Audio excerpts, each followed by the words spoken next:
Hi, I'm Stuart from Stuart Barnes Design, and hopefully in this tutorial I'll be showing you how to use the Flowcode Vnet, the virtual network.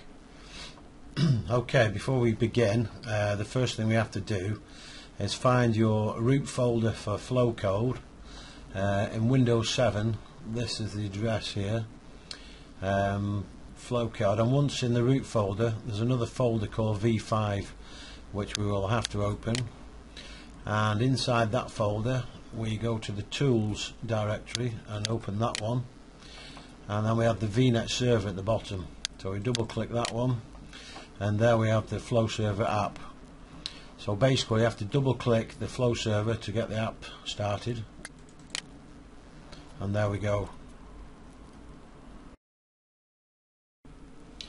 Okay, the next thing we need to do is open our two programs that we've made previously and have them side by side on our desktop, and what we're going to do now is try and connect them both to the virtual network.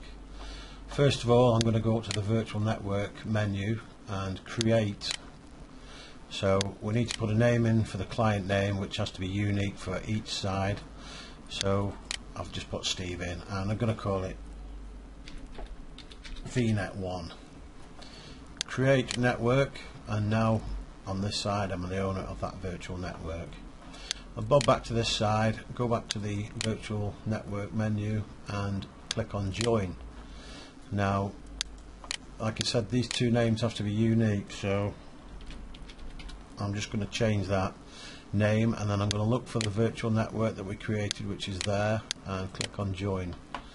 Okay, we're now joined to the virtual network. However, there are a couple more steps that we need to take before this will work.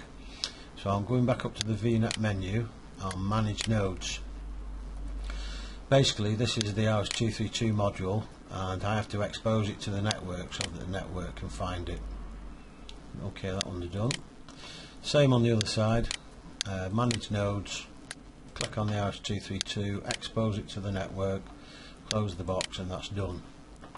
Okay, the next step, Vnet menu, view diagram.